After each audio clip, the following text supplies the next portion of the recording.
জীবনে চলার পথে হাজারো মানুষের সাথে দেখা হবে।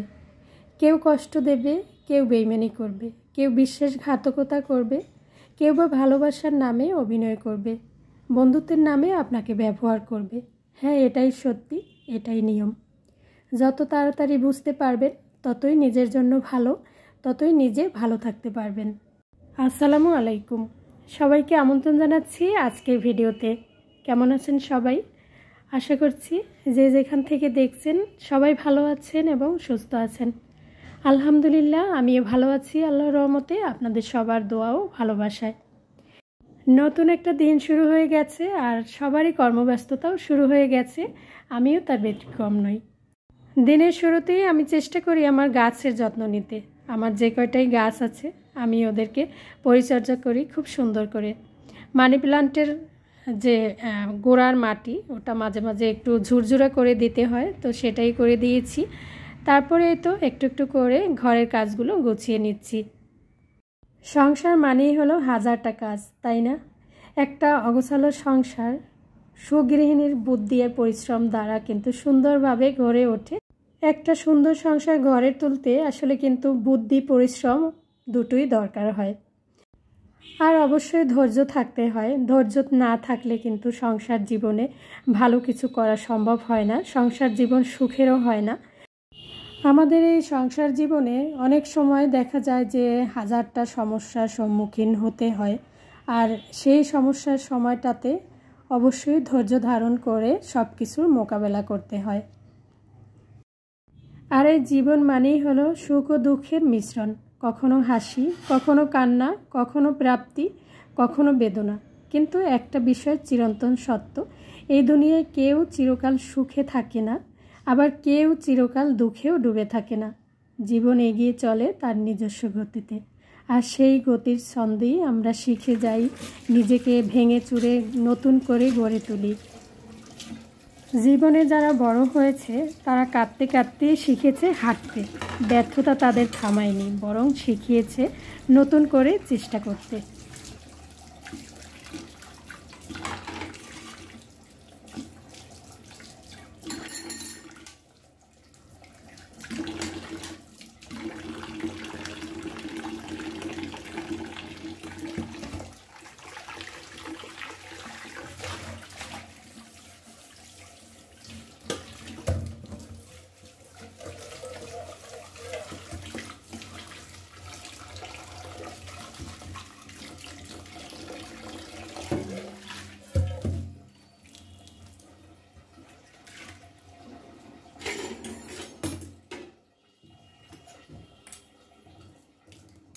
তো বন্ধুরা, আপনাদের সাথে কথা বলতে বলতে অনেক কাজ গুছিয়ে নিয়েছি।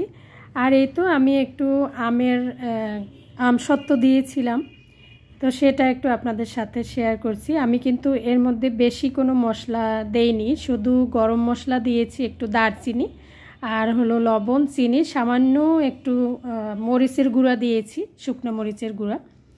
তো তারপরে এই তো আমি সুন্দর করে জাল করে তারপরে রোদে শুকিয়ে নিয়েছি।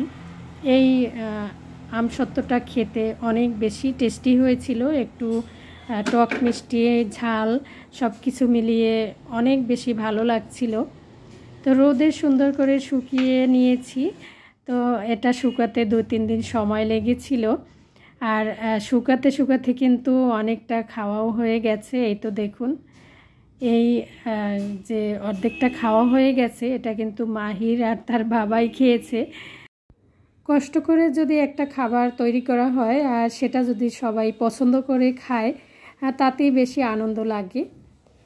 তো এটা ছিল কয়েকদিন আগের ভিডিও, তো সেটা একটু এই ভিডিওর সাথে শেয়ার করলাম। তো দুপুরে রান্নাবান্না করব, এটা ছিল হচ্ছে শুক্রবারের ভিডিও। তো আগের দিন হচ্ছে এই যে কচি ডাঁটা শাক এগুলো আনা হয়েছিল, তো আগের দিন আমি ভাজি করেছিলাম এই শাকগুলো চিংড়ি মাছ দিয়ে। তো আজকে ভাবছি যে একটু ঝোল করে রান্না করব। আর ডাল আর মুরগির মাংস অলরেডি রান্না বসিয়ে দিয়েছি, প্রায় হয়েও গেছে। তো আমি যেভাবে শাকটা রান্না করেছি সেটা শেয়ার করব একটু আপনাদের সাথে। তো শাক ভালো করে ধুয়ে নিতে হবে, তো অবশ্যই শাক বাছা ধোয়া এগুলোতেই কষ্ট, তবে প্রতিদিনই খাবারের তালিকায় একটু শাক রাখা দরকার। অনেক সময় দেখা যায় যে এই যে কাটা বাছা ধোয়ার এই ঝামেলার জন্য শাক খাওয়া হয় না, তবে অবশ্যই খাওয়া উচিত, শাকসবজি রাখা উচিত প্রতিদিনের খাবারের তালিকায়।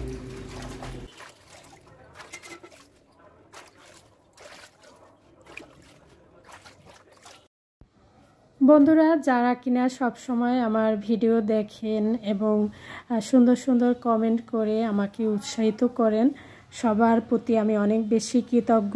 মন থেকে সবার জন্য অনেক অনেক দোয়া, অনেক অনেক ভালোবাসা। আসলে আপনাদের এরকম ভালোবাসা পেলে হয়তো সামনের দিকে এগিয়ে যেতে পারবো বা নতুন একটা ভিডিও বানাতে উৎসাহিত হব। আপনাদের ভালোবাসা পেলেই এটা সম্ভব।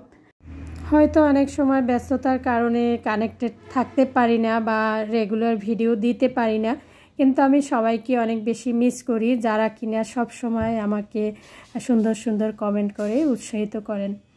আর নতুন বন্ধুদের উদ্দেশ্যে বলছি, যারা আজকে আমার ভিডিও প্রথম দেখছেন, যদি একটু ভালো লেগে যায় তাহলে চ্যানেলটিকে সাবস্ক্রাইব করে রাখতে পারেন। অনেক বন্ধুরাই আছেন যারা ভিডিও দেখেন সব সময়, কিন্তু চ্যানেলটিকে সাবস্ক্রাইব করেননি, তো তাদের জন্যই এই অনুরোধ রইল। তো এই যে আমি শাক ভাজিটা বসিয়ে দিয়েছি, ভাজি না, রান্না করব শাকটা। তো প্রথমে পেঁয়াজ ভেজে নিয়েছি আর একটু কিন্তু শুকনো মরিচ দিয়েছি। শাকে হচ্ছে শুকনো মরিচ দিলেই খেতে বেশি ভালো লাগে। তারপরে একটু রসুন বাটা দিয়েছি আর হলো ধনিয়া জিরার গুঁড়া, মরিচ হলুদের গুঁড়া দিব, যেহেতু একটু আলু দিব। তো এই মশলাই কষিয়ে নেব স্বাদমতো লবণ দিয়ে, আর হলো এর মধ্যে অল্প কিছু চিংড়ি মাছ দিয়ে দিব। তো প্রথমে মশলার সাথে আলুটাকে একটু কষিয়ে রান্না করে তার মধ্যে আমি শাক দিয়ে রান্না করে নিব একটু ঝোলঝোল করে। তো এর আগের ভিডিওতে আমি কাঁকরোল ভর্তা রেসিপিটা শেয়ার করেছিলাম, অনেক আপুরাই অনেক বেশি পছন্দ করেছেন।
তো বন্ধুরা, এই যে আমার আলু আর চিংড়ি মাছ দিয়ে শাক রান্নাটা হয়ে গেছে, আর এদিকে মাংস আর হলো ডাল তো আগেই রান্না করে নিয়েছি।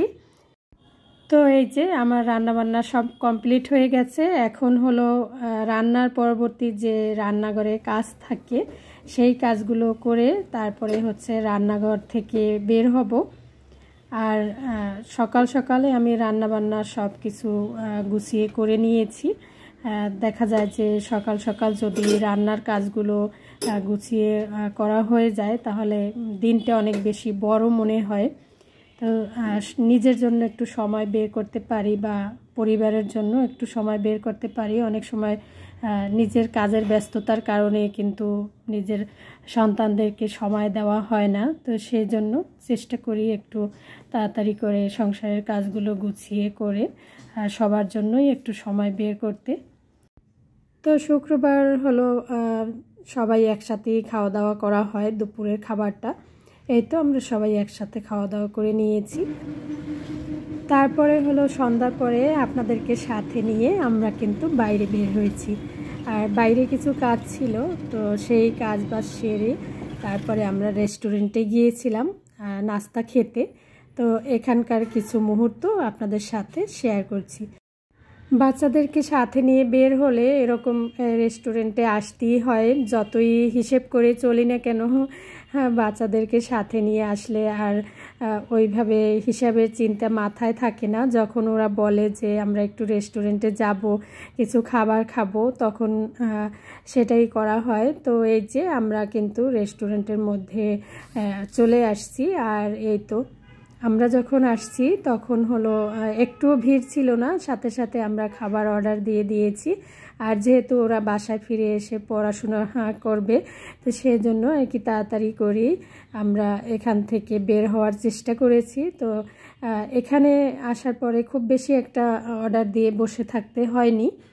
তো আমরা হলো অর্ডার দিয়েছিলাম চিকেন থাই স্যুপ স্পেশাল আর কি, আর সেই সাথে অন্থন ছিল, স্পেশাল অন্থন, আর চিকেন ফ্রাই খেয়েছিল মাহির তো চিকেন ফ্রাই অনেক বেশি পছন্দ করে। বাসায় কিন্তু প্রায় আমি চিকেন ফ্রাই বানিয়ে দেই ওকে। তারপরে বাইরে আসলে বাইরের খাবারটা অনেক বেশি পছন্দ করে। তো এই যে আমরা শুক্রবারের সন্ধ্যায় সবাই মিলে এখানে বসে chicken Thai soup, wonton, chicken fry এগুলো খেয়েছিলাম। আর সবাই অনেক গল্প করেছিলাম, আড্ডা দিয়েছিলাম। তো সব কিছু মিলিয়ে বেশ সুন্দর সময় কেটেছে। আসলে শত ব্যস্ততার মাঝেও নিজের পরিবারকে একটু সময় দিতেই হয়। সব সময় তো কাজ নিয়ে ব্যস্ত থাকলে হয় না, তাই না? নিজেকে একটু সময় দিতে হয়, নিজের পরিবারকে সময় দিতে হয়, আর বিশেষ করে নিজের সন্তানদেরকে বেশি সময় দিতে হয়, বাবা মাদেরকে।